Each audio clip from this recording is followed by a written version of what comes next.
Chers frères et sœurs en Christ, le Christ est ressuscité. C'est avec une grande joie que nous vous accueillons ce soir dans la salle de la métropole pour la 6e et dernière conférence de notre cycle de rencontres de Saint-Stéphane. Ce rendez-vous désormais bien établi ont pour vocation de nourrir notre réflexion commune à la croisée de l'histoire, de la foi et de la culture. Nous avons l'honneur ce soir d'accueillir un invité de tout premier plan, M. Sylvain Guggenheim, professeur émérite d'histoire du Moyen-Âge à l'École normale supérieure de Lyon et un grand ami de la Grèce. Son érudition, son exigence intellectuelle, mais aussi sa capacité à rendre accessible une matière complexe, font de lui un conférencier et un professeur particulièrement attendu.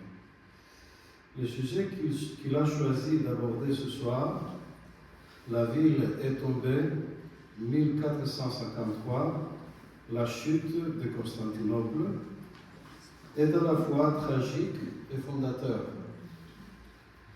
La prise de la reine des villes marque un basculement historique, géopolitique et spirituel dont les conséquences résonnent encore aujourd'hui.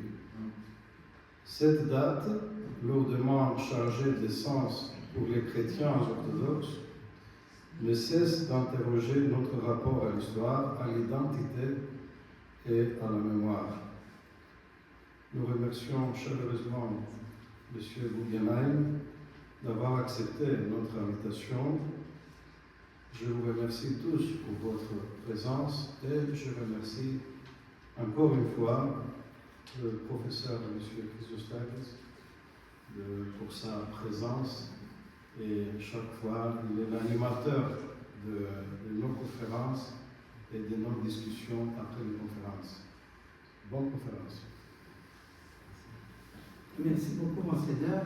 Alors, Monseigneur a tout dit. Évidemment, je ne vous dirai rien de plus sur Sylvain Guggenheim parce qu'on va l'entendre. Simplement, je voudrais juste rappeler que tous les ans, au mois de mai, il y a une conférence dédiée à Constantinople parce que le mois de mai est le mois de Constantinople. Alors, on parle toujours évidemment de la chute, évidemment d'événements tragiques, mais on oublie aussi que la dédicace de la ville a eu lieu au mois de mai. Évidemment, bien avant, c'était en l'an 330. Le 11 mai 330, Constantin le Grand a dédicacé la ville et a fait d'elle donc la capitale de son empire. Et il a connu après cette histoire grande et tragique, évidemment, comme vous vous dites, pour la fin en tout cas, et une histoire toujours vivante. Alors évidemment, Sylvain Guggenheim va parler de la fin, et ce cri qui s'est propagé partout lorsque cette nouvelle incroyable est arrivée. Et la ville est tombée donc, et je vous prie tous de prendre aussi des notes pour lui poser des questions. Et on a la chance d'avoir un conférencier comme ça, comme Monseigneur l'a dit, il faut en profiter. Donc nous allons tous lui poser plein de questions à la fin. Merci beaucoup. Je laisse le point. Bon, merci, je vous remercie beaucoup de cette invitation qui m'honore, qui me fait très plaisir. Et je vais tout de suite entamer. Donc, le sujet, je parle en général, j'ai l'habitude de parler sans micro, donc je ne me soucie pas trop du micro. Si vous m'entendez, c'est bien. Si vous ne m'entendez pas, vous me dites, je rapprocherai le micro. Je pense que ça devrait aller. Il y a un manuscrit crétois qui porte une petite note marginale que les spécialistes de Byzance connaissent. Et l'auteur de cette note parle de la chute de la ville de Constantinople et a écrit « Il n'y a jamais eu et il n'y aura jamais de malheur plus grand ». Donc voilà pour démarrer l'histoire d'un siège, de la fin d'un empire, de la prise d'une ville, pour lesquels nous avons beaucoup de documents contemporains écrits par les Turcs qui, pour le siège, sont très peu utiles parce qu'ils ne fournissent pas de détails d'ordre militaire, mais qui donne des détails évidemment sur l'état d'esprit du monde ottoman à ce moment-là et sur la manière dont ils voient, dont ils perçoivent la chute de la ville. Et puis nous avons énormément de documents, et ça c'est, même pour l'époque médiévale, c'est l'un des premiers exemples que l'on ait, énormément de documents de témoins et d'acteurs des combats et du siège, à la fois des témoins grecs, donc qui sont présents, ou qui étaient présents, ou d'autres donc, qui, sans être présents, ont connu les rescapés du siège, comme Laonikos Ralkokondilas ou Michel Lucas. Et puis vous avez aussi des latins qui étaient présents. On utilise le terme de latin pour parler de l'ensemble finalement des catholiques qui étaient présents dans la ville, ou en tant que marchands, comme le Vénitien Barbaro, qui est médecin, des prélats comme Isidore de Kiev, qui était devenu cardinal, ou Léonard, l'archevêque catholique de Chios. Donc on a énormément de témoignages, et je vais donc vous présenter cet épisode en 3 temps. D'abord, comment en est-on arrivé là? Et on va être obligé de remonter jusqu'à l'époque des premières conquêtes turques, notamment la première bataille, la première grande victoire turque à Manzikert. Vous êtes tout près du lac de Van, donc c'est très très loin, et à l'époque c'était le byzantin et c'était le grec. Donc je vais vous présenter d'abord ce qu'on pourrait appeler la marche au désastre. En deuxième temps, on verra le siège, et j'espère avoir le temps, en 45 minutes, de vous parler quand même de la suite des échos et des conséquences de ce siège. Alors d'abord, donc, la marche au désastre. La marche au désastre, en fait, est due à plusieurs facteurs, mais le premier facteur, c'est la poussée turque. La poussée d'un monde turc qui, au départ, n'est pas un monde uni encore sous la domination des Ottomans. Vous avez plusieurs groupes turcs, plusieurs clans, plusieurs émirats turcs qui vont s'implanter progressivement de manière militaire à travers tout ce qu'on appelle dans l'Antiquité l'Asie mineure. Il y a une première date importante, bien que ce ne soit pas une bataille vraiment catastrophique, mais symboliquement c'est important, c'est Manzikert en 1071, puisque pour la première fois, un empereur byzantin, Romain IV Diogène, est fait prisonnier, est vaincu et est fait prisonnier. Et les différents émirats turcs vont progresser tout au long des XIIe et XIIIe siècles, au détriment des Grecs, donc pendant 2 siècles de guerre, de combat. Rester sur la première carte. Et il y a une deuxième date en 1171. Alors, à Myrilo-Kephalon, qui n'est pas sur la carte, mais qui est à peu près ici, les Turcs donc, avaient conquis les 3/4, les 2/3 de l'Anatolie. Et à Myrilo-Kephalon, c'est une nouvelle défaite byzantine qui va permettre aux Turcs de contrôler toutes les régions qui sont un peu en altitude, en fait, le plateau anatolien. Et ensuite, c'est un grignotage qui va continuer au XIIIe. Et à partir du XIVe siècle, vous avez un groupe turc qui devient plus puissant que les autres, qui est dirigé par un émir, Osman, qui va donner le nom des Ottomans et qui va créer la dynastie ottomane. Et Osman va faire toute une série de conquêtes. Je vous passe les étapes parce qu'il y en a beaucoup, mais ville après ville, il va s'emparer entre 1302 et Osman et son successeur Orkan vont s'emparer entre 1302 et 1320 de villes comme Éphèse, comme Smyrne, et jusqu'à prendre la place stratégique de la ville de Brousse, qui est de nos jours que les Turcs appellent Boursa. Et les Turcs continuent leur avancée. Ce sont les sièges, le siège du concile de Nicée, la ville de Nicée, qui tombe, puis la ville de Nicomédie, et petit à petit, donc, la Turquie les Turcs, pardon, et les Ottomans notamment, contrôlent en fait quasiment presque toute l'Anatolie. Il reste, y compris donc le littoral, il reste la ville de Philadelphie et quelques poches isolées aux mains des Grecs. Et les Turcs ont franchi les détroits, ils s'installent notamment dans la presqu'île de Gallipoli, et c'est là que Gallipoli devient un grand centre d'esclaves, notamment un grand marché d'esclaves en 1354. Les choses deviennent de plus en plus dramatiques pour les Byzantins. Je vais terminer ce premier petit point avec celui qu'on appelait la foudre, Bayezid Ier, qui assiège Constantinople pendant 8 années. Alors il l'assiège, il fait un blocus, et la ville en fait n'est sauvée que par le fait que les Turcs sont eux-mêmes attaqués par Tamerlan. que Bayezid est obligé de lever le siège de Constantinople et il est vaincu près d'Ankara et il meurt en prison. Constantinople est donc sauvé finalement par une branche des Mongols. Mais l'asphyxie reprend il y a quelques années un peu plus tranquille. La ville est encore assiégée en 1411, en 1422 par Mourad II et en 1422 l'empire de Constantinople. Alors j'aurais d'autres explications à donner expliquant ça, mais en 1422 en fait ce qu'on appelle l'empire grec, donc que les Grecs appellent l'empire romain, c'est la ville de Constantinople, quelques territoires alentours, et puis les Grecs contrôlent encore, mais même pas entièrement, mais une partie du Péloponnèse, de l'Eubée, mais là ils sont concurrencés par les Latins, notamment les Vénitiens, par les Francs aussi en Morée, et les Grecs contrôlent encore quelques îles de la mer Égée. Mais ce qu'on appelle l'Empire byzantin à l'époque, finalement, c'est une ville et quelques temps. Au moment du siège, donc cette irrésistible avancée turque se voit de manière très claire avec la puissance d'un nouveau sultan, Mehmed II, qui a une armée extrêmement puissante à l'époque. Alors il a hérité de l'outil militaire de son père. Les Ottomans ont construit un empire très puissant alors, militairement, économiquement, grâce à leur conquête, puisqu'en fait, où ils lèvent des impôts sur les populations conquises, où ils imposent des tribus à des populations qui ne sont pas conquises, mais qui sont sous la menace de la conquête et qui préfèrent donc payer un tribut que d'être annexés, ce qu'on appelle à tort des vassaux, puisque la vassalité en Occident, il y a une contrepartie, là il n'y a pas de contrepartie.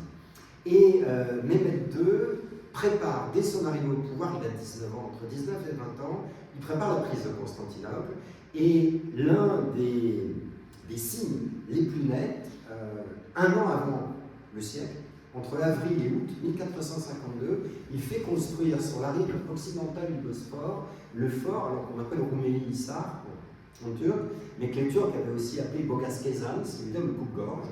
Le fort de Rumeli-Hisar faisait face à un autre fort qui était situé sur la rive asiatique du Bosphore, qui avait été construit par Bayezid, qui s'appelait Anadolu-Hisar, le fort d'Anatolie. Et les deux forts contrôlent ainsi le détroit du Bosphore. C'est un acte politique, et c'est un acte militaire, et c'est un acte religieux, parce que le plan du fort, par son apparence, rappelle le nom du prophète Mohammed. C'est-à-dire que le dessin des murailles reproduit une lettre en arabe du nom de Mohammed. Autrement dit, la guerre que Mehmed II entend déclencher est bien sous l'étendard de l'islam. Le Bosphore est donc contrôlé, tous les navires qui passent là doivent payer un tribut. Il y a un navire vénitien en novembre 1452 qui refuse d'obtempérer, ils sont capturés, le capitaine meurt empalé et l'équipage est décapité aussi en deux, suivant les sources. Mehmed II a à l'époque en fait la meilleure armée de toute l'Europe. Je laisse de côté l'Asie, la Chine, autre chose.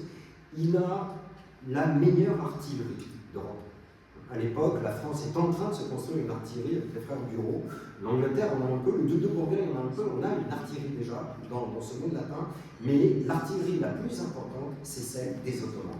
Et c'est une armée qui s'est aguerrie au fil des décennies de guerre, à travers les différents combats. C'est une armée, entre autres, qui est dotée d'un corps d'élite qui est universellement connu, les janissaires, qui sont constitués d'enfants qu'on a enlevés à des familles chrétiennes, convertis à l'islam de force, et dont on a fait des combattants d'élite, et qui sont effectivement des combattants d'élite. Et Mehmed II veut prendre Constantinople pour plusieurs raisons. D'abord, il y a des prophéties dans le monde musulman qui annoncent que la ville un jour tombera au même islam. On attribue au prophète Mohammed les hadiths, des paroles, d'authenticité peut-être pas évidente, mais qui sont considérées comme évidentes, authentiques pour les musulmans. Donc Allah a promis un jour que cette ville tomberait au même islam.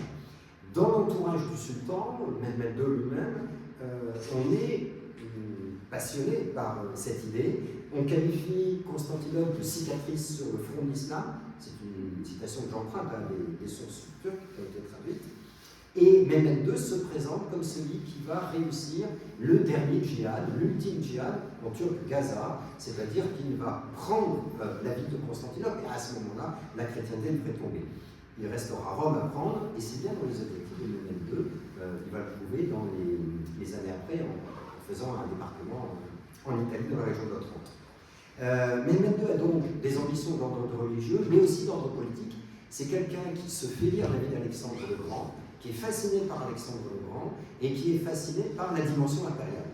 Et donc, il a l'ambition de faire du monde ottoman un empire universel qui va donc bousculer l'empire grec, ce qu'il en reste. Et puis évidemment, il y a un intérêt stratégique aussi. En contrôlant Constantinople, on contrôle vraiment totalement les détroits et on empêchera toute opération de secours, par exemple, qui serait venue du monde latin. Alors, du côté grec, je reviens un peu en arrière, parce que j'ai présenté cette carte alors très rapidement. Face à ce monde ottoman qui est très puissant, l'empire grec, en fait, est un empire qui est de plus en plus faible, mais qui a mis plus de 2 siècles à disparaître. C'est-à-dire qu'on peut aussi admirer la capacité de résistance. Il est très clair que les Occidentaux, les Vénitiens, les Francs sont responsables au moins d'une partie de la dégradation des situations du monde grec, puisque la ville de Constantinople a déjà été prise, elle n'avait jamais été prise, et elle est prise 2 fois en fait, en 1204, par les croisés, le détournement de la 4e croisade, à l'initiative d'ailleurs de prétendants pour le trône à Byzance, il faut aussi le rappeler, mais même si la chute de Constantinople de 1204, la fragmentation de l'empire qui en a suivi, la création d'un empire latin basé à Constantinople, les Vénitiens qui s'emparent de toute une série de territoires, même si tout cela a eu lieu, c'est vrai que les Grecs ont repris l'avantage dès 1261 et ont reconstitué un empire, mais un empire qui est quand même plus petit. Donc vous avez un monde grec qui a eu affaire aux Turcs, mais qui a eu aussi affaire aux Latins. Et dans ce monde impérial, en dehors des problèmes militaires, il y a des problèmes politiques internes. Il y a des rivalités politiques importantes et il y a des problèmes économiques. Je vais aller très vite dessus. Les problèmes économiques sont presque évidents, puisque au fur et à mesure que les Turcs s'emparent de territoires, s'emparent de domaines, les paysans sont soumis, mais l'aristocratie s'en va. Et c'est une aristocratie foncière qui a perdu ses biens. Le résultat pour l'Empire, c'est une perte de revenus fiscaux.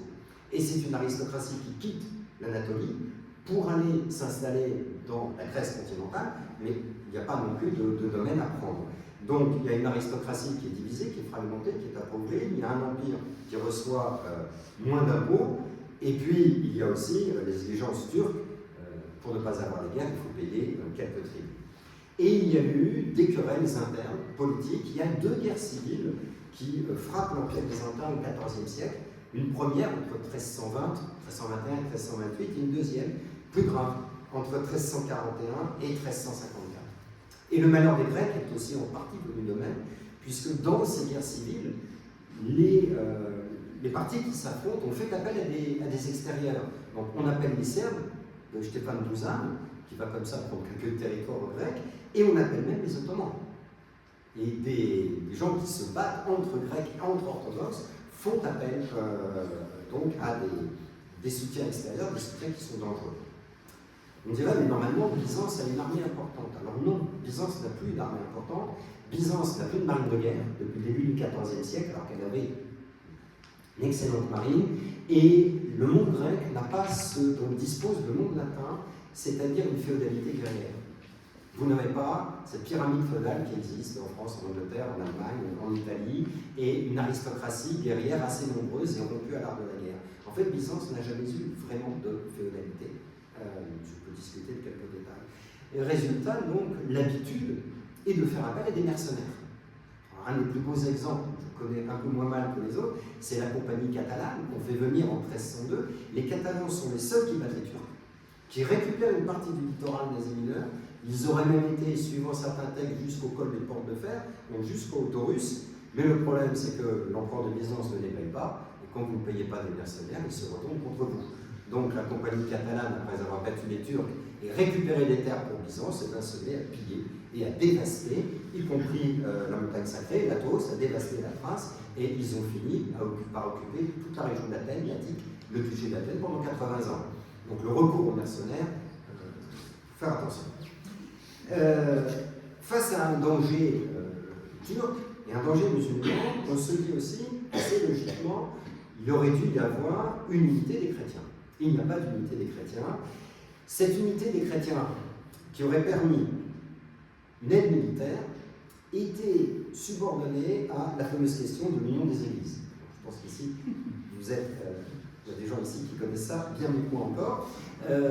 Cette union des églises a été proclamée en 1274 à Lyon II, sans effet. Elle est proclamée au Concile de Ferrare, enfin devenu Concile de Florence, mais sans effet. Vous avez 2 empereurs byzantins qui se sont convertis, mais sans effet aussi. Il y a une opposition, pas forcément des prélats ou des évêques orthodoxes, mais une forte opposition du monde monastique et de l'ensemble de la population grecque. Et en face, vous avez l'intransigeance de la papauté qui veut soumission des orthodoxes et qui conditionne finalement tout appel à la croisade et toute aide militaire à l'union des églises. Mais l'union des églises doit se faire aux conditions demandées par Rome. Et là, les querelles, enfin, les affrontements théologiques, la querelle du filioque qui joue un peu, les affrontements hiérarchiques, peut-on accepter la primauté pontificale, faut-il une église avec la pentarchie, les différences de théologie, théologie scolastique en Occident, théologie contemplative en Grèce, etc. Tout ça fait un ensemble de conflits, d'oppositions qui ne sont pas résolus. Et puis, même si on laisse de côté la papauté, on pourrait penser que certains États européens auraient pu intervenir, et par exemple la France ou l'Angleterre, qui sont les 2 plus grandes puissances militaires du temps, mais en 1453, la fameuse guerre dite de 100 ans n'est pas encore terminée, et ça fait un siècle que les Français et les Anglais, avec des interruptions, mais se battent. C'est-à-dire qu'il n'est pas question d'intervenir à l'échelle d'un royaume pour aider les Grecs. Il y a eu 2 croisades qui ont été tentées, qui échouent face aux Turcs, Nicopolis en 1396, Varna en 1444, et après l'échec, même si à Varna, à un moment, ils ont repris Sofia, ils ont eu quelques victoires contre les Turcs, mais ça échoue. Résultat, on ne croit plus à la possibilité d'une croisade. Ajoutez, je terminerai mon premier point tout de suite, ajoutez qu'entre latins et grecs, entre catholiques et orthodoxes, les opinions respectives ne sont pas bonnes. Les Grecs ont une mauvaise image des latins depuis la première croisade.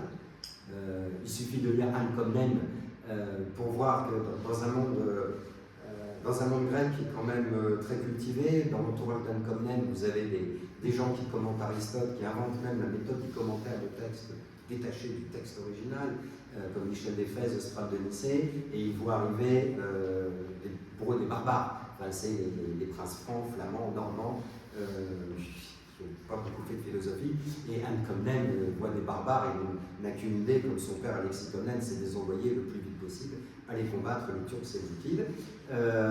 Et les Grecs, donc, considèrent évidemment les latins et les catholiques comme schismatiques, pour certains cas même hérétiques, indignes de confiance. Et effectivement, les croisés ne vont pas respecter les promesses lors de la première croisade. Ils étaient censés reprendre des villes et les restituer aux Byzantins, enfin aux Grecs. Ils prennent les villes aux Turcs, mais ils ne les restituent pas. Ils créent les États latins d'Orient, la principauté d'Antioche, d'Éphèse, etc.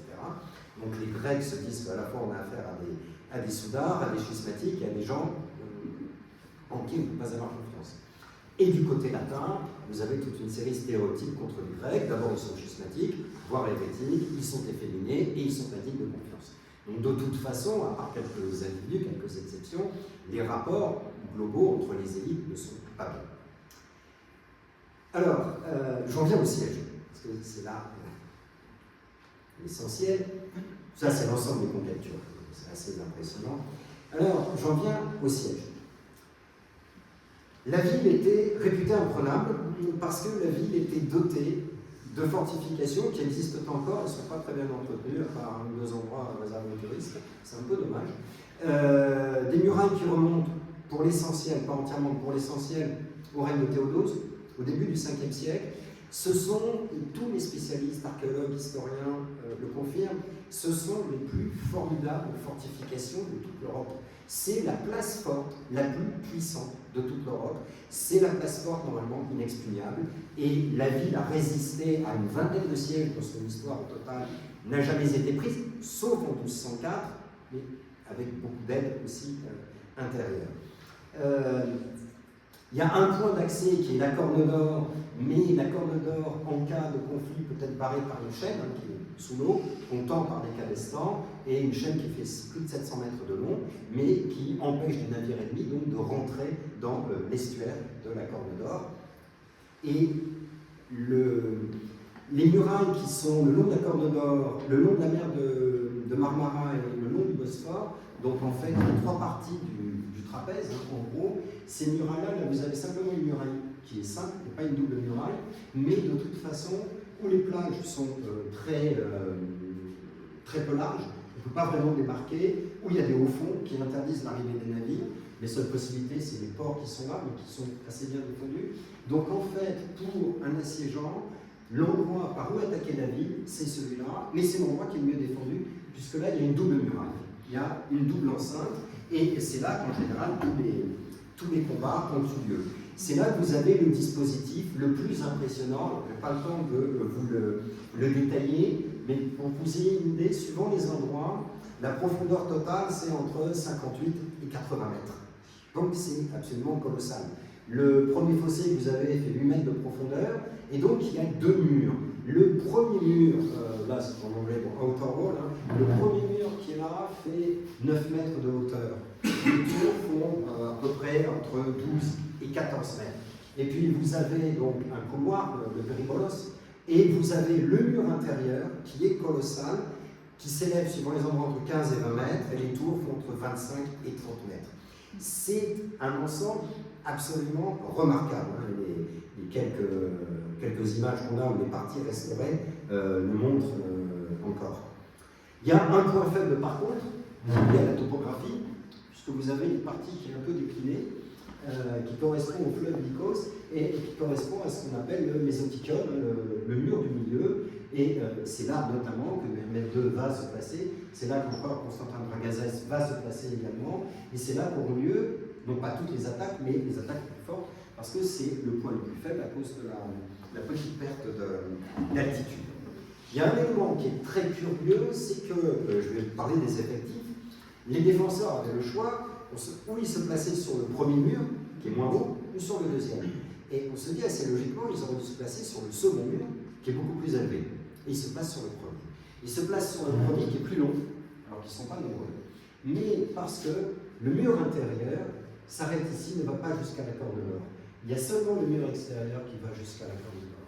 Et donc, il fallait absolument garnir cette zone. Mais si vous garnissez cette zone, vous êtes obligé de tout garnir. Sinon, évidemment, l'ennemi passe là et vous êtes pris à l'envers. Donc, ils étaient obligés, alors qu'ils étaient moins nombreux, ils sont vraiment très insuffisants, ils étaient obligés de se placer sur la partie qui est la plus longue. Pour donner une idée, c'est à peu près 6,5 km de long, en fait, qui vont être gardés par 7000 hommes. En gros, un peu plus. Et le périmètre total, c'est plus de 20 km de ces murailles. Donc voilà la situation. Je viens de vous dire donc qu'il y a à peu près 7500 combattants. On a un recensement qui a été fait par un compagnon de Constantin Dragazès, Georges Sfanzès, qui a compté à l'unité près, donc il y a 4473 Grecs qui se battent. Une centaine d'étrangers, ajoute Sfanzès. À ça, vous ajoutez les Catalans, les Génois, les Vénitiens qui sont présents, environ 2000 hommes. Et puis il y aura deux secours, 700 arbalétriers génois dirigés par une espèce de condottière de demi-pirate, Giustiniani, qui ont été des combattants exceptionnels, 700 hommes seulement, mais incroyablement efficaces. Et le cardinal Isidore de Kiev, qui proclame l'union des églises, est arrivé également avec 200 hommes. Au total, 7500 hommes en gros, en face, 100 000 hommes. Donc ils se battent à 1 contre 15, 1 contre 20, et le siège dure 55. Et ça, c'est un épisode qui est dramatique, hein, qui est absolument spectaculaire. Le siège a été préparé par Mehmed II, il est très très bien exécuté. Il s'est emparé des petites forteresses qui étaient en dehors de Constantinople. Il a utilisé tous les moyens d'attaque possibles de l'époque. Des tours roulantes, les assiégés vont les brûler. Des travaux de sape, les assiégés arrivent à les empêcher. Creuser des mines, on va se battre sous terre. On se bat le jour, on se bat la nuit, hein, on se bat à peu près tout le temps. Il a annoncé des attaques, certainement des attaques massives, toujours la nuit, après avoir empêché les défenseurs de dormir par des roulements de tambour, par des cris, etc. Il y a un assaut le 7 mai qui échoue, un assaut le 12 mai qui échoue. Les mines sont détruites hein, par des combats souterrains. Il y a un événement qui a été dramatique, pourtant qui n'a pas eu de conséquences militaires, mais moralement qui a été dramatique. c'est que les Grecs avaient barré donc l'histoire de la Corne d'Or, et Mehmed II avait tenté une attaque navale. La flotte turque est très nombreuse, de 300 navires. Il y a une dizaine de navires grecs et vénitiens, mais ils sont beaucoup plus efficaces. Donc il y a une bataille navale, mais qui échoue complètement. Et Mehmed II a fait passer en une nuit des navires par la région de Galata, alors qui est contrôlée par les Génois et qui observe une neutralité prudente à ce moment-là.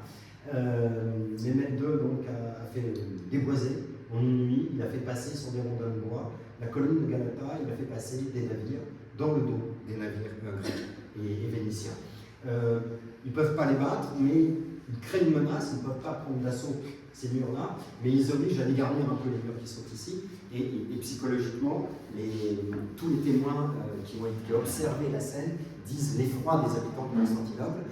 Michel Doukas, le chroniqueur byzantin, a cette phrase remarquable: le sultan a transformé la terre en mer. Et ça a été quelque chose qui a été extrêmement marquant pour les défenseurs. Tous les récits qu'on a, on a des récits extraordinaires sur le siège. Vous avez un livre remarquable, dirigé par Vincent Desroches et Nicolas Vatin, où ils ont réuni toute une série toute une équipe de traducteurs, on a les sources turques, les sources latines, les sources grecques. C'est un gros ouvrage, mais vous avez tous les textes absolument remarquables. Sans eux, je n'aurais pas pu faire le livre que j'ai fait. Les défenseurs se sont battus, donc à 1 contre 15, 1 contre 20, dans une atmosphère d'angoisse qui ne cesse de croître. Et ça, on le sait, hein, quand vous avez un siège, les gens qui sont angoissés, c'est les assiégés. Parce qu'ils n'ont pas l'initiative. L'assiégeant a l'initiative. À la limite, l'assiégeant, s'il veut, il peut s'en aller. Bon, Mehmed II aurait peut-être perdu son trône. Mais l'assiégeant est quand même relativement tranquille.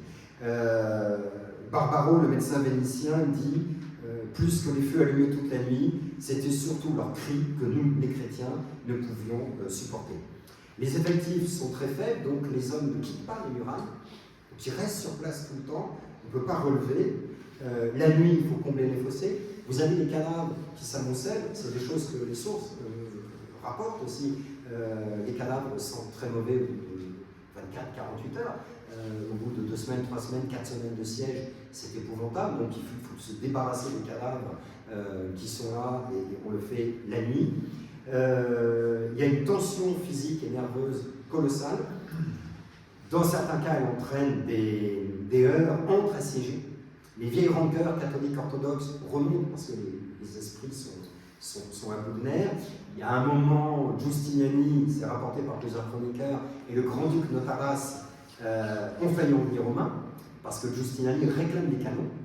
Notaras dit non, les canons sont le long de la Corne d'Or. Giustiniani dit mais ce ne sert à rien là, et moi j'en ai besoin face à l'artillerie ottomane. Notaras refuse, et Giustiniani a failli dégainer son épée, et c'est Constantin Dragazès, d'après les sources, qui a réussi à les calmer. Et à 1 contre 15, eh bien, ils ont tenu 55 jours. Et je vais juste vous donner, avant d'expliquer comment la vie tombe et ce qui s'est passé après, il y a un exemple qui force l'admiration. Le 3 mai, il y a un petit navire qui a été envoyé pour voir s'il y avait une flotte de secours envoyée par Venise, c'est ce qu'on disait, et si elle arrivait. Et ce navire est allé en mer Égée, est allé en Eumée, a constaté qu'il n'y avait pas de flotte de secours. Et là, les marins avaient le choix, rester en Eumée ou retourner à Constantinople. Et les sources disent que les marins ont tous décidé de retourner à Constantinople, en sachant qu'ils allaient mourir ou finir esclaves. Qu'est-ce qui provoque la chute? Le 25 mai, Mehmed II a posé un ultimatum à Constantin Dragazès, qui le refuse, et Mehmed II va lancer la nuit du 27 au 28 mai, à partir de 3 h du matin, il va lancer des assauts, et des assauts sans interruption, face à des défenseurs qui sont littéralement à bout de force. Il lance 3 vagues d'assaut. La première vague d'assaut, il envoie les tributaires chrétiens. Donc ce sont des chrétiens, il y a des Serbes qui sont morts à Constantinople, du côté turc, parce qu'ils étaient obligés d'aller là, sinon ils auraient été exécutés. Et Mehmed II donc envoie littéralement à l'abattoir des troupes pour l'essentiel chrétiennes, mais les morts vont combler les fossés, hein, c'est très clair. Il va envoyer ensuite, ils sont repoussés, hein, il va envoyer ensuite des combattants d'Anatolie, qui sont plus puissants, qui sont également repoussés, et il envoie les janissaires, et les janissaires n'arrivent pas à prendre la ville, face à des défenseurs qui sont dans un état d'épuisement total. Ça, c'est spectaculaire, et il y a, alors là aussi d'après les sources, 2 incidents qui font basculer les combats. Une poterne serait restée ouverte, la Cercoporta, alors qui serait, bon, on ne sait pas trop où, mais peut-être à cet endroit-là, la jonction du palais des Blachères et de la muraille. peut-être une troupe qui est partie la nuit pour une opération, pour débarrasser les fossés et qui a laissé la porte ouverte en rentrant ou qui a été massacrée par des Turcs, on ne sait pas. Et des janissaires vont rentrer par cette porte. Ils vont monter le sommet de la tour de Karisios, vous avez ici, et ils vont planter une bannière ottomane. Et c'est à ce moment-là, d'après les sources aussi, que retentit le cri et Harloïpolis, la ville est tombée, parce que quand, Moyen-Âge, quand vous voulez montrer que vous avez gagné, vous plantez immédiatement une bannière quelque part, même si vous n'avez pas encore remporté toute la ville. Et sans doute au même moment, enfin, de toute façon c'est la même journée, Giustiniani, qui est vraiment l'homme le plus remarquable au niveau militaire, est blessé. Il sait que sa blessure est mortelle, il s'en va. Il mourra 2 mois plus tard à Chios. Et à ce moment-là, les 700 arbalétriers génois, 700 combattants génois qui sont avec lui s'en vont. Et à ce moment-là, c'est la panique. Et la panique fait boule de neige, les défenseurs quittent la première muraille, ils veulent rentrer dans la ville, ils s'écrasent les uns les autres aux portes de la seconde muraille et ils sont massacrés par les Turcs. À ce moment-là, la ville tombe. Ce que Laonikos Rakokondiles a appelé le jour d'Arès, parce que c'est arrivé un mardi, mais c'est aussi Arès, et chez les Grecs, il y a 2 divinités de la guerre chez les Grecs, il y a Arès et Athéna. Athéna est quand même la déesse d'une guerre raisonnable, pas totalement déchaînée, mais Arès c'est le dieu de la guerre déchaînée, sans pitié. C'est le jour d'Arès, donc la ville tombe, la ville est mise à sac. Alors, les Turcs le disent, hein. Vous avez un poète turc, Enveri, qui dit « Sans limite, les musulmans se saisissent de biens et de trésors ». Le sac a duré 3 jours, peut-être 2 seulement. Il est possible que le sultan ait mis fin. Il y a un butin qui est colossal. Les vainqueurs remportent tout ce qu'ils trouvent. La plupart des maisons, les églises sont pillées, les icônes sont piétinées. Il y a une icône de la Vierge que l'on disait pas par Saint-Luc qui est détruite à Saint-Sauveur-et-Port-là. Les livres liturgiques, les janissaires sont bien liturgiques, pour eux, sont pas tellement intéressants, donc sont jetés, sont brûlés. Les livres savants aussi.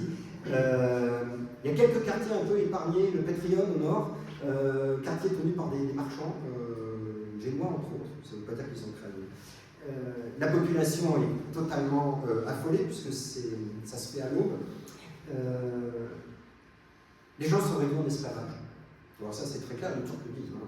Les Grecs le matin le disent aussi, sauf les vieillards, les malades, les enfants en bas âge qui sont tués. Parce que en tant qu'esclaves, ils ne valent rien.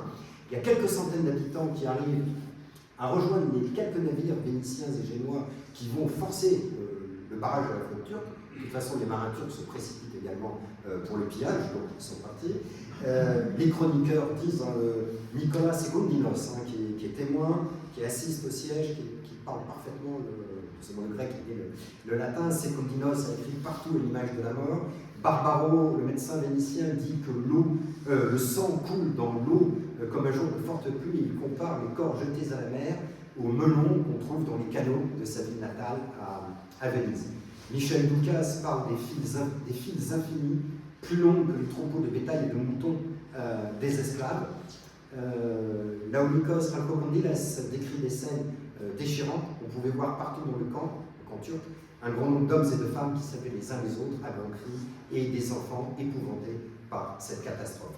Les gens sont réduits en esclavage, sont vendus, revendus, quelques-uns vont être récupérés, paiera des rançons, etc.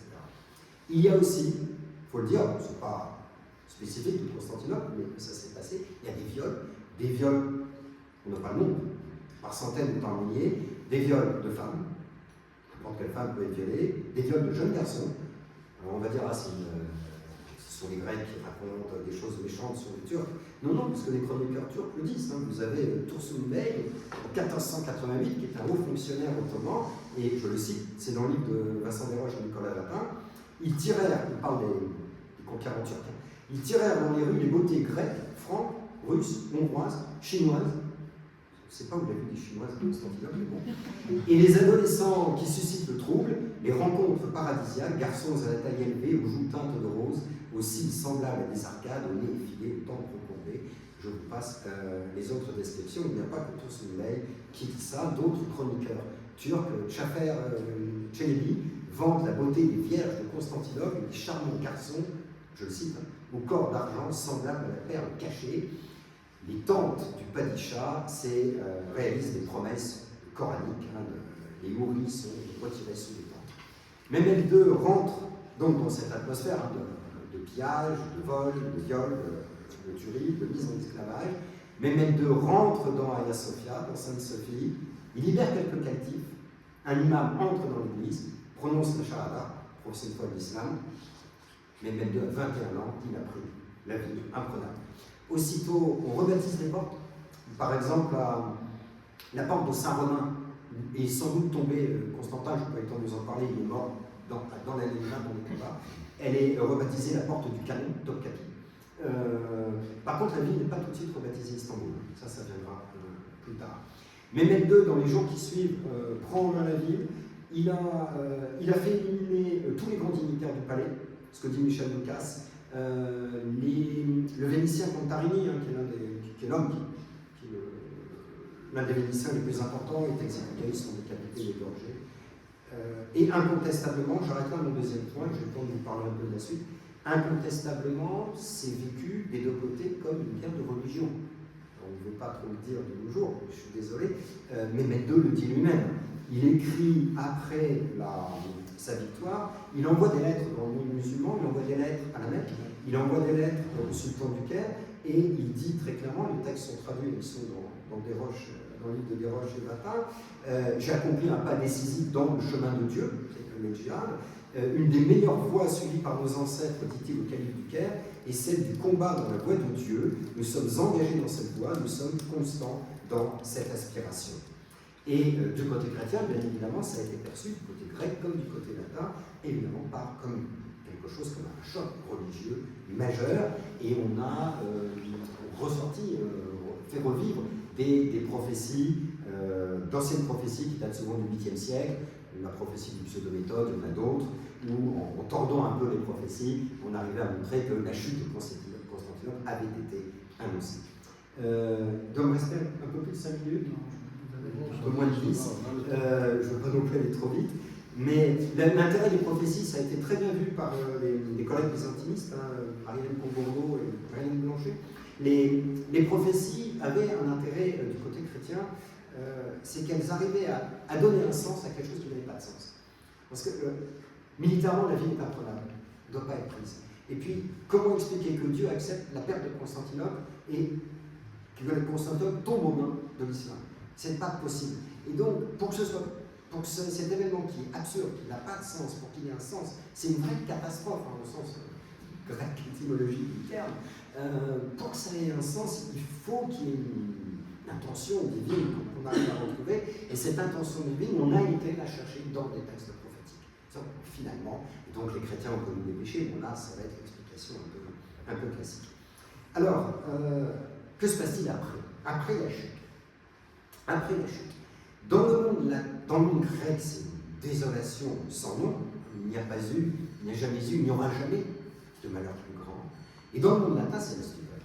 C'est la stupeur parce qu'on ne les a pas aidés, mais on se dit, de toute façon, la ville a résisté à tous les siècles, sauf en 1204, la ville résistera. Bon. Ensuite, vous avez une vague de réactions qui peuvent être très curieuses, très très curieuses. Il y a beaucoup de lamentations. Et, ou d'auto-accusation. Différemment, c'est un drame pour les chrétiens sont responsables en raison de leur péché. Ou bien, on accuse les Grecs, ou on accuse les Génois. Alors, les Génois sont accusés de trahison, ce qui est manifestement faux, mais on trouve un bouc émissaire. Et puis, on essaye de trouver des raisons, d'ordre, si je veux dire, cosmique. Oui, finalement, Troie est tombée, Carthage est tombée, Jérusalem est tombée, alors Constantinople est tombée, et on essaye de trouver une explication. Alors il y en a une qui est, je vous la lis parce qu'elle est stupéfiante, mais elle est assez répandue dans le monde latin, mais finalement, qu'est-ce que c'est que la chute de Constantinople? Eh bien, c'est la vengeance des Troyens. Oui, parce que Turquie, c'est un peu comme Teucry, les Troyens. Finalement, les Turcs contrôlent l'Asie mineure, ils contrôlent l'ancien site de la ville de Troie. Et finalement, les Grecs ont commis un crime épouvantable en prenant Troie. Dès qu'on a eu Homère, on voit qu'Homère n'est pas plutôt du côté troyen que du côté grec. Donc, il fallait bien un jour que les Troyens soient vengés. Et donc, les Troyens sont vengés par les Turcs. on laisse complètement de côté le fait qu'il n'y a aucun lien entre les Troyens et les Turcs, bien évidemment. Il n'y a pas les mêmes religions, pas la même langue, c'est pas le même peuple. Mais finalement, bien les Grecs l'ont bien mérité. Ils n'avaient qu'à pas détruire Troie, et donc c'est la vengeance des Troyens. Du côté grec, évidemment, c'est une déploration, le terme n'est pas négatif, hein, mais une déploration profonde, parce que la ville qui tombe n'aurait jamais dû tomber. Les conséquences politiques, militaires, géopolitiques sont considérables. Mehmed II a un empire. Sa capitale, c'était Andrinople, et dire pour les Turcs, sa capitale devient Constantinople. Il a pris la deuxième Rome. Dans la foulée, il va s'emparer de ce qui reste de l'Empire byzantin, mais qui est divisé, hein, qui est contrôlé. C'est cette carte-là qui vous montrera le mieux, mais il va s'emparer de ce qui reste du Péloponnèse. Alors, où c'est tenu par les frères de Constantin, où c'est tenu par les Vénitiens. Il va liquider, il n'y a pas d'autre terme, ce qu'on appelle l'Empire de Trébizonde. Bon, c'est un tout petit territoire. Bref, le monde turc a pris la relève de l'Empire romain. Le monde turc peut assumer un rôle universel. Et il n'y a plus du tout d'empire grec. Il y a quelques îles, c'est bien connu, hein, il y a quelques îles qui n'ont jamais été prises par les Turcs, qui ont formé une confédération au XIXe siècle, XXe siècle. Mehmed II est un souverain très dur, hein, impitoyable, extrêmement intelligent. Il fait de Constantinople sa capitale, donc il faut la repeupler. Alors, il va faire revenir, il va encourager les Grecs à rester, notamment les Grecs de Galata, ou les Génois de Galata. Les grandes familles génoises vont partir, on ne reste pas à Galata, mais les gens du petit peuple sont restés. Il y a des captifs qui sont réintroduits dans la ville, et puis il va peupler la ville, évidemment, avec des Turcs. Il islamise la ville, bien évidemment. Sainte-Sophie va être entourée de minarets. L'église des Saints Apôtres est détruite. En tant qu'historien et archéologue, c'est épouvantable. Plus largement aussi, mais ça a abrité les tombeaux des empereurs byzantins. Les tombeaux ont été cassés, dispersés. L'église des Saints Apôtres est remplacée par une mosquée qui existe toujours, qui est la mosquée Fatih. Et Fatih, c'est le conquérant. C'est le surnom de Mehmed II. Et Mehmed II a clairement l'intention de continuer. Et quand on dit qu'il voulait s'emparer de Rome, ça n'est pas une exagération, il l'a dit. En 1480, les troupes turques débarquent à Otrante, prennent la ville, la pillent, elles sont refoulées, elles sont vaincues, mais Mehmed II avait clairement l'intention de s'emparer de Rome, se disant qu'il allait terminer finalement le travail commencé à Constantinople. Les Turcs apparaissent comme invincibles, c'est le début en Europe, plus encore qu'avant, de cette peur du Turc que Jean Delumeau, dans son ouvrage La peur en Occident, a très très bien analysé. Il y a une peur, panique des Turcs, jusqu'à devenir des formules un peu moqueuses chez Molière, mais on a vraiment très très peur de la montée turque. Les Turcs vont quand même assiéger Belgrade, ils vont aller jusqu'à Vienne en 1683, ce qu'on oublie, c'est les Polonais qui l'emportent à ce moment-là. Et cette prise de conscience du danger turc a été un élément d'Union européenne, alors sans allusion à l'Union européenne actuelle, mais vous avez un humaniste italien qui s'appelle Enea Silvio Piccolomini, un très très grand humaniste, qui devient pape, qui devient le pape Pie II, et Piccolomini a écrit plusieurs ouvrages, dont un ouvrage qui s'appelle De l'Europe, De Europa, en latin, c'est une description de l'Europe, une histoire, une géographie de l'Europe, et il définit l'Europe, et il dit que l'Europe, qu'est-ce que c'est? Eh bien, ce sont toutes les terres chrétiennes qui sont menacées par les Ottomans. Il définit l'Europe comme les territoires chrétiens placés sous la menace ottomane. Quand il devient pape, en 1458, il proclame une croisade. Il essaye de réunir les forces. Il n'y a plus de guerre de 100 ans. Il a le soutien de la cour de Bourgogne, qui est très puissante. Il essaye donc de réunir des forces latines pour lancer une croisade. La croisade traîne en longueur. Les gens qui promettent de partir ne partent pas, trouvent des raisons de ne pas partir. Même à la cour de Bourgogne, quelques années avant, il y a eu un banquet spectaculaire, le banquet du Faisan. Il y a une centaine de nobles de Bourguignon qui se sont engagés à aller reprendre Constantinople. Ils ne partiront pas, Philippe le Bon ne part pas. Et Pie II meurt en 1464. La croisade a avorté. Et puis, l'argent, toujours l'argent, les intérêts économiques ont vite repris le pas. Les Vénitiens vont traiter avec Mehmed II, les Génois traitent avec Mehmed II, les Florentins traitent avec Mehmed II, les Catalans catalans prêtent avec lui. On cherche à s'attirer les bonnes grâces du sultan, parce que de toute façon, il a repris l'Empire byzantin. Constantinople est toujours au débouché des routes de la soie. C'est toujours une ville active au niveau commercial. C'est une ville qui occupe vraiment un emplacement stratégique. Il est hors de question pour les républiques italiennes ou pour les Catalans de perdre ce qui est une zone commerciale extrêmement importante, très fructueuse, et donc il négocie avec le sultan. Ça n'empêchera pas Venise plus tard de faire la guerre aux Turcs, bien évidemment. Je conclurai quand même, on est à Saint-Stéphane, quand même, je conclurai avec le destin du peuple grec. Je peux en dire un mot, sans doute parmi vous des gens grecs, d'origine grecque. Qu'est-ce qui est arrivé aux Grecs?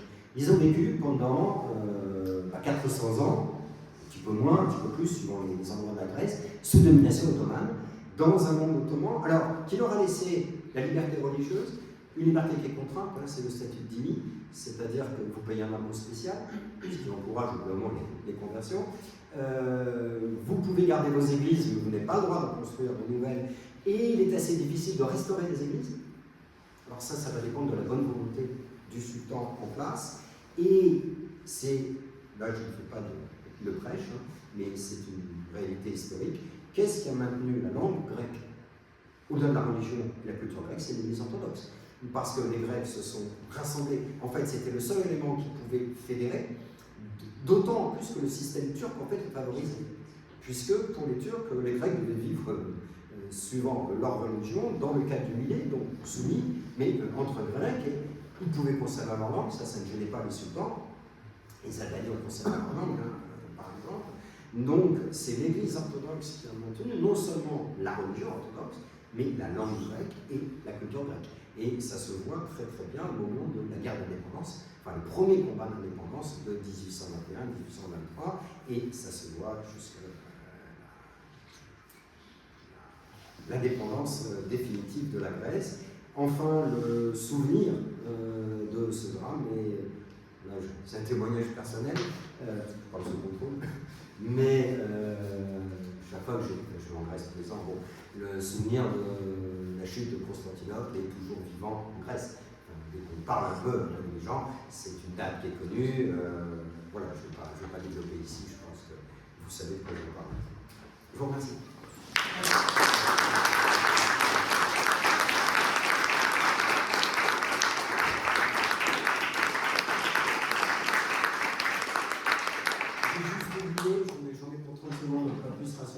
J'ai juste oublié, parce que j'ai vraiment été vite, je suis désolé, l'écho a été très important puisque vous avez des manuscrits médiévaux à la cour de Bourgogne, notamment, pas seulement, beaucoup à la cour de Bourgogne, qui représentent le siège de Constantinople et qui représentent le siège alors, de manière militaire absolument parfaite, de manière architecturale complètement délirante, puisque par exemple Sainte-Sophie que vous avez ici est une église gothique, donc manifestement l'illustrateur n'a jamais mis les pieds à Constantinople, mais en revanche, vous avez la Corne d'Or, vous avez la chaîne de la Corne d'Or, vous avez le pont, un pont qui avait été construit pour franchir aussi l'estuaire par les Turcs, vous avez toute la présence de la flotte turque qui contrôle la mer, le pont turc face à la muraille de Constantinople, et vous avez même des miniatures où on a représenté ici les entrées des mines, des canons placés face aux misodiciones. Là aussi, vous voyez ça, c'est Sainte-Sophie.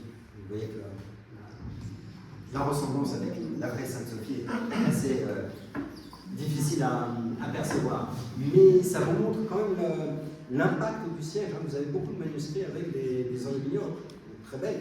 Et encore une fois, les détails militaires sont excellents. Voilà. Merci encore. Merci beaucoup. Alors, j'ai oublié de dire tout à l'heure, mais on s'en est aperçu que Sylvain Gouguenard est à l'origine un médiéviste occidental. Hein. Et non, mais je ne suis pas byzantiniste, je ne prétends pas. Non, il y a des byzantinistes.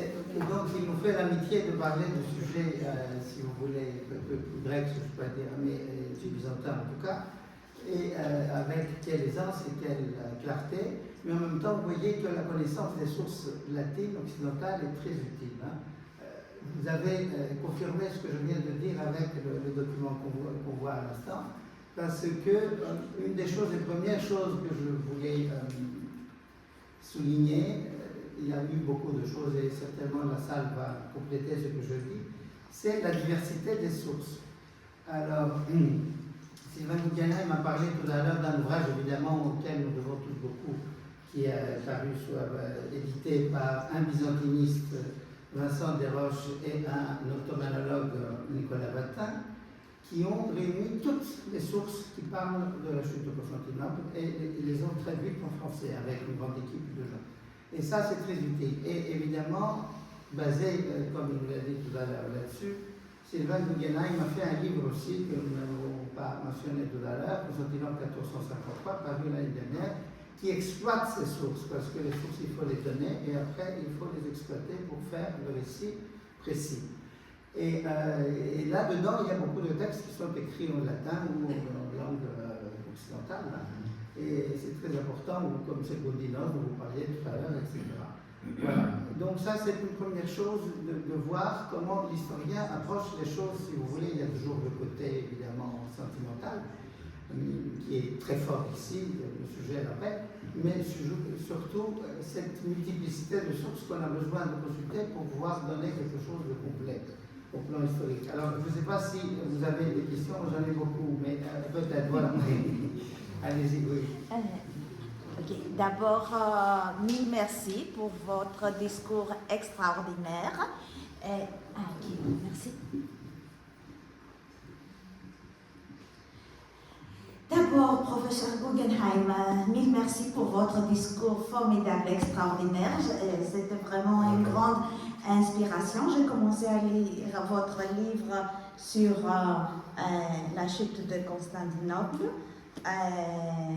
aux éditions Champ de bataille, Constantinople 1453. Et j'aurais une question. Je sais très bien qu'on ne peut pas écrire l'histoire avec si. Mais vous faites une référence à Plithon Gemistos et à ses idées pour restaurer, disons, l'État grec, et pas avec centre la ville de Constantinople, mais à Péloponnèse autour de Mystra.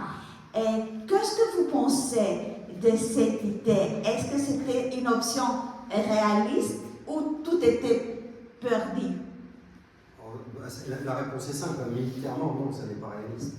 La puissance turque est telle que c'est impossible. Après, ce que veut faire Gemistos Platon, effectivement, c'est à la fois faire intellectuellement, c'est faire une espèce de synthèse entre le christianisme orthodoxe et la culture grecque antique, parce que il est à Mystra, il n'est pas très loin de Sparte, et il pense que finalement, si on insufflait aux Grecs de son temps l'état d'esprit des Spartiates, qui, paraît-il, n'avaient pas besoin du rail pour défendre leur ville, puisque leur corps suffisait, mais si on pouvait insuffler aux Grecs l'état d'esprit des Spartiates, des Athéniens d'ailleurs, mais des gens qui étaient capables de vaincre les Perses, qui étaient pourtant 10, 15 ou 20 fois plus nombreux, on pourrait vaincre les Turcs. Il intervient d'ailleurs aussi dans l'affaire du nom des églises. Il est un peu partout à ce moment-là, mais militairement non. Là où il est, à Mystra tient, c'est dans la partie du Péloponnèse qui va tenir quelques années, jusqu'à ce que le Mède II décide de lancer, et il les envahit. Ils n'ont pas de moyens économiques importants, ils n'ont pas d'argent, ils n'ont pas de flotte, ils n'ont pas d'armée, enfin, ils ont quelques centaines de combattants. Donc l'idée de Platon est belle mais utopique. Merci. Désolé. Alors, avant, je voudrais juste compléter, je ne sais pas si tout le monde est familier de Georges Gémiste, on dit Platon. C'est un philosophe néoplatonicien en fait, qui a son école à côté de Sparte et qui est un nom célèbre à l'époque. La plupart des grands byzantins de l'époque ont été ses élèves. Et il a participé, il a accompagné un peu le service, le concile de Florence, qui est un concile unioniste. Et on lui doit quand même beaucoup parce que, grâce à son enseignement en Italie, il a eu un intérêt pour Platon, etc. Donc, il s'appelait Georgios Gemistos. Il s'est arrangé pour trouver un pseudonyme qui veut dire à peu près la même chose. Comme ça, c'est très bien de Platon. Hein? Voilà, Platon et Platon. Voilà. Alors, c'est pour voir qu'on a un philosophe de l'époque qui est à la limite du non-christianisme, si je puis dire, évidemment. Il faut le dire. Bon, merci beaucoup. Il y avait une autre question. Alors, quelle a été la destinée de l'empereur Constantin Dragacès et de sa nièce Zoé Paléologue? Alors, pour Constantin Dragacès, il est mort dans les combats. Après, on n'a pas d'indication plus précise. Les sources donnent des relations différentes, mais qui sont toutes très brèves. Pour certaines sources, il aurait enlevé ses insignes impériaux au moment où la ville est prise. Hein. C'est vraiment au moment où les combattants s'enfuient. Il se serait jeté dans la mêlée avec ceux qui l'entouraient et il serait mort les armes à la main. Mehmed II a fait chercher son corps. Le corps a été retrouvé, a été identifié. On l'a décapité et on a placé la tête d'abord sur une lance pour bien montrer qu'il était mort, et ensuite ça a été placé au sommet de la colonne de Justinien, colonne ensuite qui a été détruite par Mehmed II, je crois déjà. Mais il s'agissait d'empêcher à tout prix que des bruits courent, expliquant que, c'est un peu comme Frédéric II, que je connais mieux comme empereur, l'empereur est mort mais il n'est pas mort. Et il est sous l'Etna, il est sous le Vésuve, il est quelque part, et il reviendra à la fin des temps.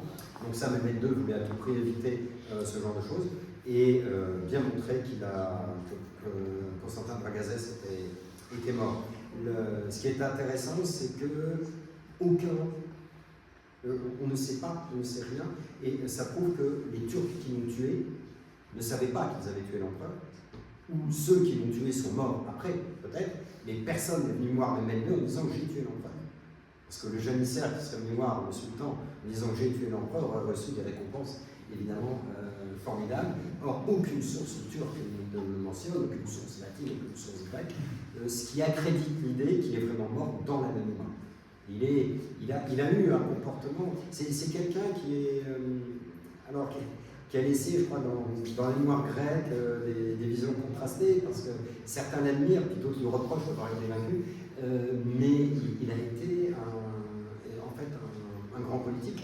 Quand il dirige le Péloponnèse, il défend très très bien le Péloponnèse, il est empereur quelques années, et il a fait vraiment ce qu'il a pu, et toutes les sources concordent pour montrer quelqu'un qui a eu une énergie et je ne trouve plus le mot, mais ses nerfs ont résisté à l'épreuve du siège. Et il a refusé de céder. Mehmed II lui a offert un moment, en gros, le pisseau, voilà, avant l'assaut. C'est un peu dans la tradition musulmane aussi, parce qu'on peut proposer à celui qui est assiégé de se rendre. De se convertir à l'islam, il n'y aura pas de problème, il n'y aura pas d'esclave, il ne sera pas pillé. Sinon, la ville sera livrée au pillage, au massacre. Et Constantin aurait répondu d'après les sources qu'il ne lui appartenait pas de livrer une ville qui lui avait été confiée par Dieu. Et en faisant ça, il a choisi de mourir. C'est que la défaite est inévitable. Les membres de sa famille, alors Zoé, honnêtement, je ne sais plus. L'épouse du tsar. C'est elle qui finit, alors oui, c'est ça. Voilà, c'est elle qui. Oui, voilà, c'est elle qui. Voilà, c'est bien venu. Oui, voilà. Et qui part dans le rose. Voilà, j'ai eu un blanc. Sophie, personne n'en voulait, oui, ne pas essayer de la marier avec. J'étais en train de ma tête de confondre avec les enfants du grand-duc Notaras, qui sont tous morts sauf une de la fille de Thomas Paléologue. Mais oui, mais ce mariage a permis au prince de Russie d'avoir une alliance, si vous voulez, dans sa famille paléologue, c'est-à-dire byzantine. Et donc, évidemment, une sorte de primauté par rapport aux autres princes, parce qu'à l'époque, on a encore les Russie. Et ça, c'est très important. C'est comme ça, le troisième roi.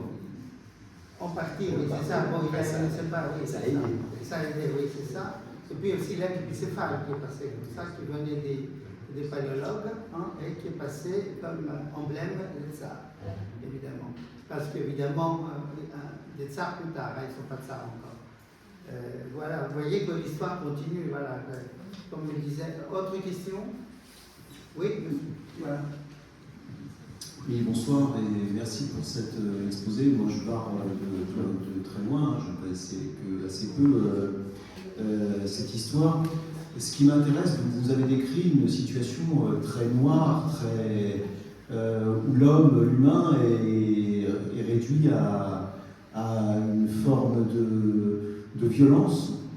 Est-ce que dans cette civilisation ottomane qui prend cette ville et dans les années qui suivent, il y a quelque chose qui les ramène et qui nous donne un espoir ou est-ce que cette situation est une situation qui est liée directement à cette civilisation? Bah, il faudrait distinguer, ce qu'on voit là, c'est les Ottomans à la guerre. Après, pour être honnête, quand vous prenez les sièges de ville dans la guerre de 100 ans, la croisade des Albigeois, ce qui se fait dans l'Empire romain, ce que font les Athéniens, c'est ce que Thucydide rapporte face aux Méniens. Voilà, quand quelqu'un résiste, s'il est vaincu, il le paye très cher. C'est-à-dire que les Ottomans ont agi avec pas plus d'humanité, mais bon, finalement, comme je dirais, tout le monde agit en gros à l'époque. Enfin, non, pas systématiquement. Il y a des pardons qui existent, des populations qui sont épargnées, bien sûr. Mais le fait de mettre à sac une ville, après tout en 1204, les croisés se sont pas gênés pour mettre à sac Constantinople. Il y a eu moins de morts, hein, mais il n'y a pas eu d'esclavage. Mais voilà, ce que font les Ottomans à Constantinople, ils l'ont fait ailleurs, ils le referont, mais d'autres le font. Ça, je dirais que c'est la manière dont les guerres se font. On parlait de l'opération Barbarossa des Allemands non soviétiques en 1941, ça n'a pas non plus été donné de manière très civilisée. Après, il y a une civilisation ottomane, il y a une culture ottomane. Je ne vais pas en parler, je ne la connais pas. Il y a effectivement une civilisation ottomane, bien sûr. Il y avait une question là. Quelle a été la destinée du patriarche et du patriarcat? Alors, je n'ai pas eu le temps d'en parler, merci de cette question. Alors, Mehmed II a été. Alors, il faut parler de Yorgos Kolarios.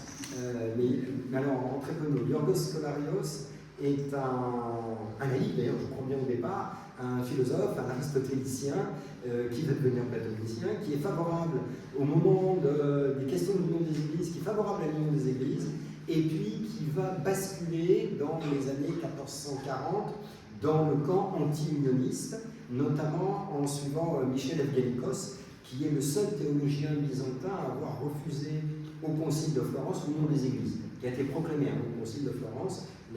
L'empereur accepte l'union des églises, les prélats orthodoxes l'acceptent, c'est là que Bessarion, entre autres, Bessarion et d'autres vont se convertir, Bessarion de Terminal. Il y a un seul grec, un seul théologien grec, donc Michel Evgenikos, qui refuse et qui va animer. Je crois Marcos. Excusez-moi, Michel Evgenikos. Qui donc va même être en prison, qui va animer, qui va mourir, je crois, en prison. En tout cas, il passe au moins 2 ans en prison. Et Evgenikos a convaincu Scolarios. Et Scolarios est devenu donc à ce moment-là très opposé au latin, et c'est lui que Mehmed II va choisir comme patriarche. Parce que les Turcs, effectivement, leur système des millets n'est pas encore implanté dans le notamment, mais il y a cette idée que les gens vont garder leur religion. De toute façon, s'ils gardent leur religion, ils payent un impôt supplémentaire, donc il n'y a pas intérêt à les convertir de force à l'islam, c'est perdre au niveau fiscal, mais il faut un patriarche. Et donc il propose à Scolarios, et Scolarios va accepter. Scolarios reste, je crois, 2 ans à peu près patriarche de Constantinople, et il abandonne. Il devient moine, et il meurt. Son nom Athos, je sais plus, dans un monastère, pas à Cérès, voilà. Et il meurt en 1472, il meurt presque 20 ans après la chute. Et alors après, effectivement, il va y avoir un patriarcat qui va rester, mais qui va être sous la tutelle ottomane. Et c'est peu de temps, voilà, vous connaissez mieux le nom que moi, parce que le nom va m'échapper, mais il y a un patriarche qui est exécuté en 1819, quelque chose comme ça, parce qu'on lui reproche d'avoir poussé à l'indépendance grecque, alors qu'en fait, il ne pousse pas spécialement à l'indépendance grecque. Le sultan de l'époque le fait exécuter, il fait jeter son corps, je crois, dans le Bosphore, quelque chose comme ça. Juste compléter un peu, si vous voulez. On voit aussi l'intelligence politique, je crois, de Mehmed avec le cas de Scolarios. Parce qu'évidemment, ce n'est pas très sympathique comme histoire, cette histoire de la chute, mais on voit quand même le personnage. Il a fait nommer patriarche, le chef du parti anti-unioniste. Scolarios avait pris la relève de Marcos Genikos, et donc il était le chef du parti anti-unioniste. Et de ce côté-là, donc il est sûr que les chrétiens donc, qui sont sous sa domination maintenant ne vont jamais s'entendre avec les chrétiens qui sont de l'autre côté. Et vu du côté, si vous voulez, du conquérant, c'est un geste politiquement très, très intéressant et très intelligent. Évidemment, ça c'est autre chose. Et Scolarios, ça a été quand même très bien fait son travail. Hein. Ça c'est autre chose. Mais je veux dire parce que, alors l'histoire nous rapporte que Scolarios avait été amené en esclave et le sultan a fait chercher, évidemment, il a demandé qui était le chef du parti anti-unioniste, il a fait chercher. Et donc je crois qu'il y a une source qui raconte l'étonnement des musulmans de la région de Thrace qui avaient accueilli un esclave, qui venait d'accueillir un esclave, et on est venu le chercher en grande pompe pour le nommer patriarche. Hein, voilà, alors excusez-moi, mais c'est quand même très intéressant. Monsieur, vous vouliez quelque chose?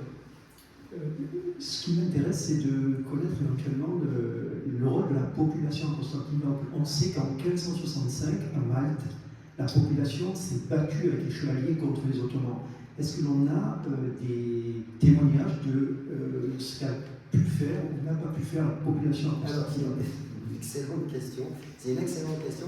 La ville est peuplée à peu près, j'ai pas eu le temps de le dire, en gros on estime 50 à 60 000 personnes, hein, pour une ville qui ont compté 1 million à son apogée. Il y a énormément de zones qui sont à l'abandon, etc. Et alors moi, la question que vous vous posez, je me la suis posée quand j'ai travaillé pour faire ce livre qui avait été demandé par les éditions Perrin. Je me suis dit, mais c'est curieux parce qu'on ne parle jamais de la population. Aucune source n'en parle. Et manifestement, les gens ne se sont pas battus, ne sont pas montés sur les murailles, alors que vous prenez beaucoup de sièges à l'époque médiévale où on vous montre que la population, les femmes, les enfants éventuellement, combattent sur les murailles, jettent des pierres. Or, dans toutes les sources que j'ai lues, je les ai lues, relues, relues, parfois j'ai des textes originaux où on n'en parle pas. Et les chroniqueurs qui racontent ce qui se passe le jour de la prise, il y a, je ne sais plus si c'est Christoboulos ou Franco Candiles qui fait un portrait terrible en disant que les hommes, les mains couvertes de sang, rentrent dans les maisons et les gens sont réveillés à l'aube par des figures de cauchemar qui se jettent sur eux, qui les tuent, qui les violent. Et ils sont... Eh oui, mais donc s'ils sont réveillés à l'aube, c'est qu'ils n'étaient pas sur les murailles, effectivement. Donc la population semble ne pas avoir participé. Est-ce que c'était trop peu nombreux? On n'en sait rien. Il n'y a pas de pratique militaire, donc il n'y a pas d'expérience de la guerre. Bon, pour jeter des pierres, il n'y a pas besoin d'expérience, bien sûr. Mais ça, c'est très, très frappant. Et les seuls, si je me souviens bien, hein, les seules notes qu'on voit à propos de la population, c'est pour décrire son état d'esprit.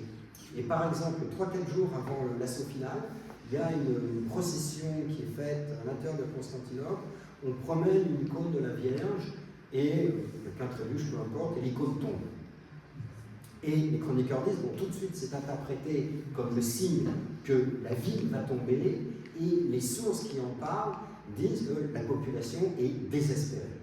Et c'est l'impression, encore une fois, on a très peu d'informations, les Turcs n'en parlent pas, on disent les gens ont très peur, mais on a très peu d'informations, et ce qui domine, c'est l'impression d'une population qui est tétanisée de peur, désespérée, qui... Alors, je termine par contre, je ne vais pas être trop long, il y a aussi la preuve qu'on attend. Est-ce que c'est une explication suffisante? En tout cas, on peut peut-être la prendre en compte. On attend une intervention divine, puisqu'on dit que quand la ville sera prise, il y a des prophéties, que ce soit les Turcs ou un autre, un ange arrivera et arrêtera les envahisseurs au pied de la colonne de Constantin, sur le forum de Constantin, et détruira les envahisseurs. Et plusieurs chroniqueurs disent que la population y croit. Et effectivement, si vous croyez vraiment ça profondément, vous n'allez pas vous battre, puisque vous avez confiance. Et la population qui se réfugie dans Sainte-Sophie est persuadée que Sainte-Sophie ne peut pas être prise parce que Dieu la défendra. Le problème, c'est que les janissaires rentrent et massacrent, réduisent en esclavage. Donc ça, je ne dis pas que c'est la seule explication, mais je pense que ça a dû jouer. Une grande confiance dans la providence divine, parce que cette ville est imprenable, parce que Dieu ne peut pas permettre ça. Et le jour où l'icône de la Vierge tombe, alors la population anéantit.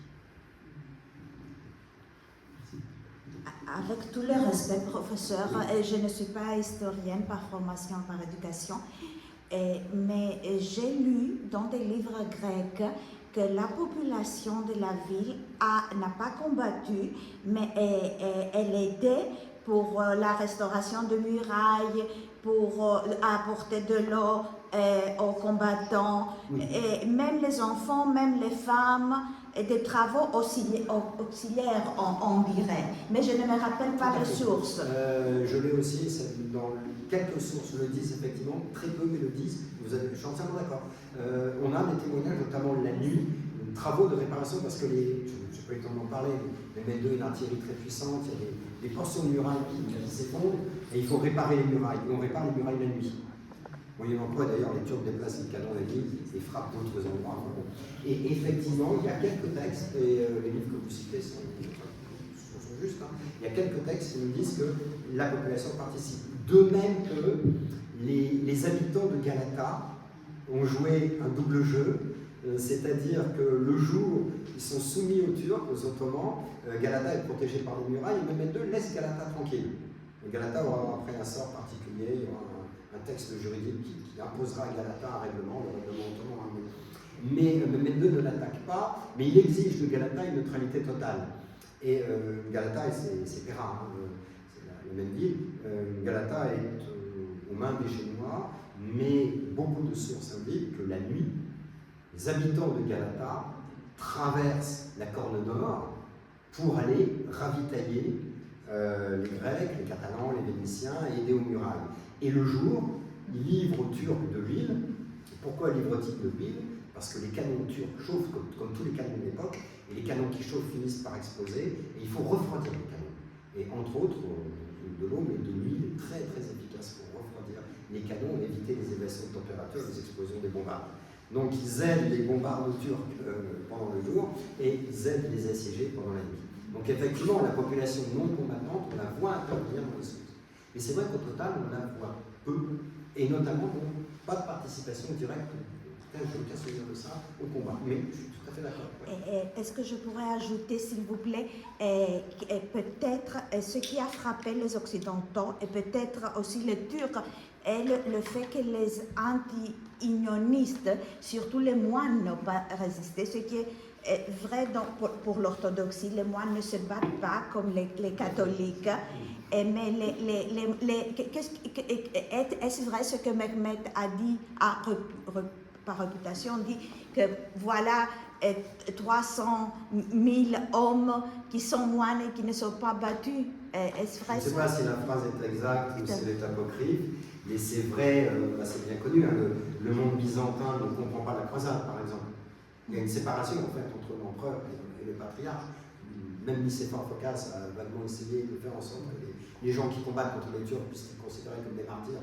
Finalement, ça ne passe pas. Et vous avez une création purement originale du monde, ça pour le coup je connais un peu mieux, du monde latin, c'est les ordres militaires, les Templiers, les Templiers, les Teutoniques, les ordres espagnols. Dans le monde byzantin, le monde grec, c'est l'aberration. Un ordre religieux de combattants, mais c'est pas possible. Le Christ a dit qu'il fallait pas se battre, et voilà que les latins créent les Templiers, les Teutoniques, donc des gens qui sont des laïcs. Hein. C'est un ordre religieux, ce sont des laïcs à 10% de prêtres, mais c'est un ordre de guerriers, en fait c'est des armées permanentes. Alors le monde latin a créé les armées permanentes par des ordres religieux, ce qui est, on peut discuter du bien fondé, mais c'est une réalité historique. Le byzantin ignore ça totalement. Et effectivement, dans le monde médiéval, européen, latin, vous avez plein d'exemples d'évêques qui se battent. Oui. C'est que je connais mieux le monde germanique, hein, c'est plutôt ma spécialité. Des évêques qui vont au combat, il y en a plein. À l'époque de Charlemagne, les évêques amènent des combattants à l'os parce qu'ils ont un rôle d'encadrement de la population. Ils sont aussi les princes de leur cité, les défenseurs de la cité, donc ils ont aussi un rôle militaire. Donc dans le monde latin, même si l'Église n'a pas le droit de verser le sang, que des évêques aillent au combat sans forcément se battre eux-mêmes. Quelques quand même qui se battent quand même. Même à Bouvines aussi, un évêque qui se bat, etc. Dans le monde orthodoxe, c'est impossible. Là, il y a une séparation très, très, très nette. Oui, il y a une question derrière Yann. Oui, merci beaucoup pour ce discours. Et ma question, en fait, et mon intérêt, c'était aux initiatives après la chute, après la chute de la vie. En fait, je ne comprends pas exactement parce que pourquoi ils n'ont pas fait ces initiatives avant et pourquoi, en fait, quels sont les vrais motifs de cette croisade que Pius a essayé de faire. C'était vraiment de récupérer la ville et recréer, on peut prendre un peu la domination ou au moins la pouvoir de cette région. Et c'était un intérêt religieux d'avoir quelque chose de chrétien ou une région chrétienne là-bas, ou finalement c'était... Voilà, je ne comprends pas les motifs en fait. Alors, pour Pie II, pour Enéas Elio Piccolomini, c'est très clair. Parce qu'il a tout de suite réagi. C'est à lui qu'on doit une phrase dans la chute de Constantinople, mais c'est la deuxième mort d'Homère, la mort de Platon, la mort d'Aristote, etc. C'est un homme c'est un humaniste, un homme qui est très cultivé, qui est extrêmement intelligent. Et pour lui, la chute de Constantinople, c'est un drame culturel. C'est-à-dire que la culture grecque a été détruite par les Turcs. Et donc c'est l'une des raisons de reprendre cette ville. Il y a évidemment, il va devenir pape, il y a une raison religieuse aussi, mais qui est de reprendre à l'islam la ville de Constantinople, de reprendre Sainte-Sophie, etc. Donc les motifs de Pie II sont des motifs religieux, culturels, profonds, sincères. Ça, c'est très très clair.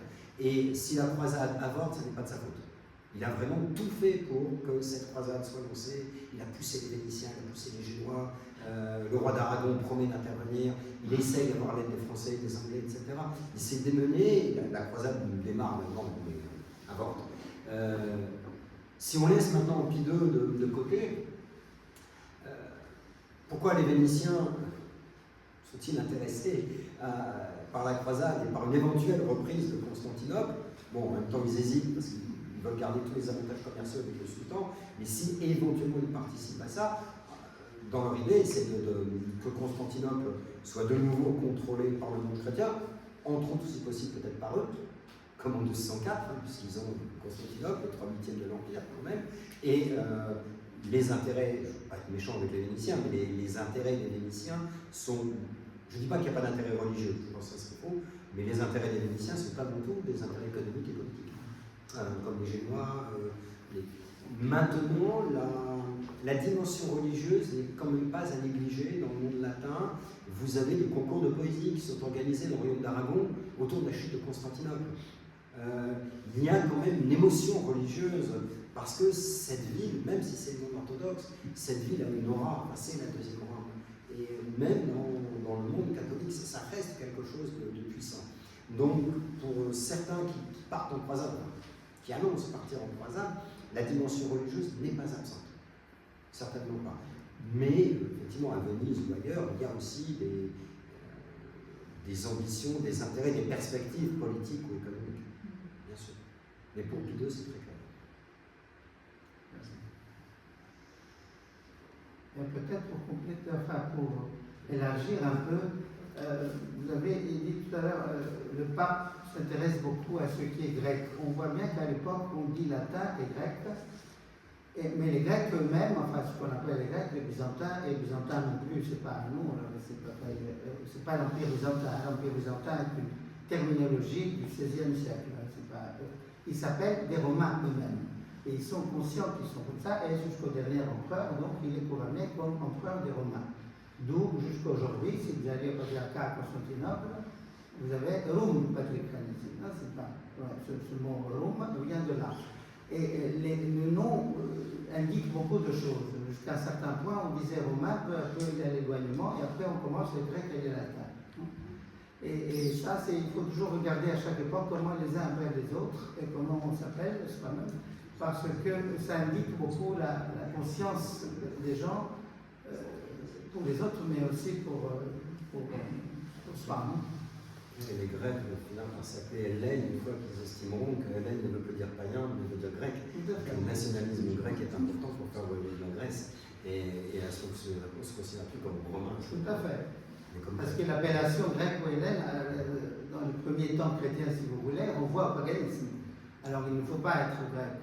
on est romain et on est chrétien. Mais à partir d'un moment, évidemment, comme il y a tellement de différences et d'hostilité, même avec, il faut le dire, avec l'Occident, et surtout évidemment après la croisade, la quatrième, qui a fait tellement de mal à l'histoire, et qui a rien indélébile, hein, ça c'est, voilà. Est-ce qu'il y a d'autres questions?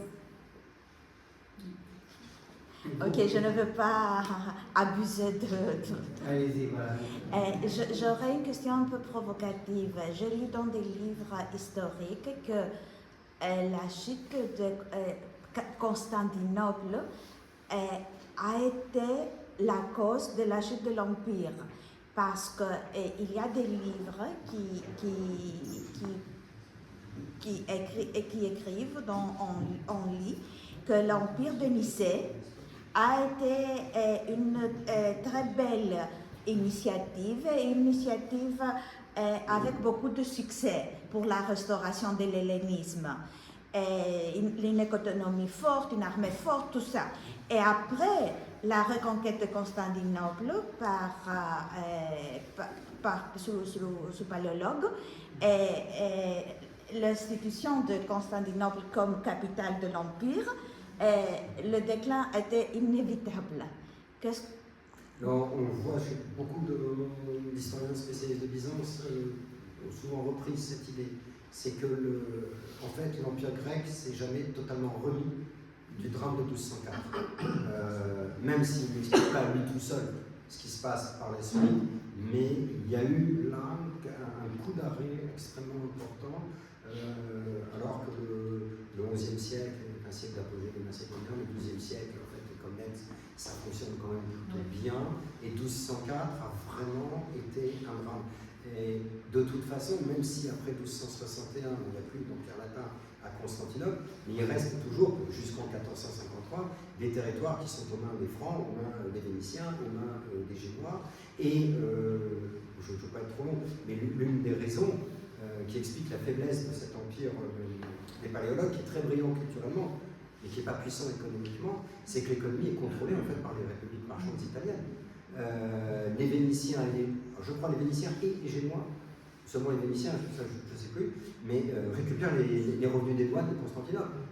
Donc en fait, le trésor impérial est vidé. Et les marchands italiens, je suis désolé, se sont considérablement enrichis grâce au fait que Constantinople reste jusqu'à la fin. C'est le débouché de route de la soie. Toujours de toujours, d'ailleurs. L'Ardebien aussi. Merci beaucoup. Merci énormément.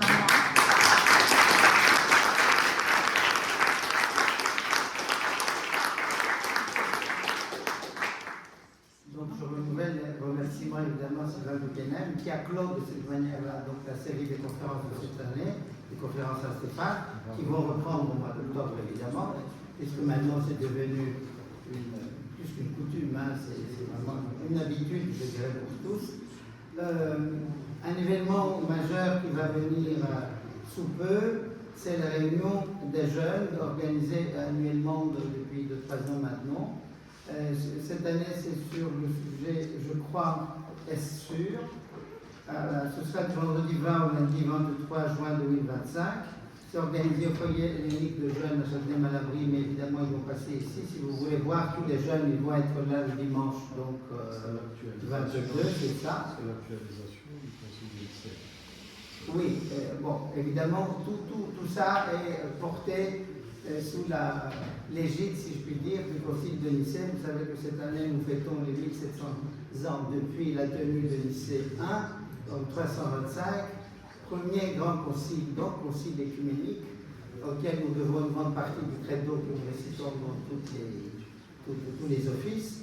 Et évidemment, c'est à partir de là qu'il y a le problème de la question de la foi qui est posée. Alors, bon, c'est une invitation pour tous les jeunes présents. Les moins jeunes peuvent rencontrer les jeunes en venant ici le dimanche 22. Alors, j'ai envie d'offrir cette belle affiche à Sylvain Gouguenin, parce qu'il a 2 fils, oui, c'est ça, et peut-être qu'ils soient intéressés. Voilà, tout à fait. Non, mais c'est ouvert aussi à tout le monde, hein, c'est ça, tout à fait.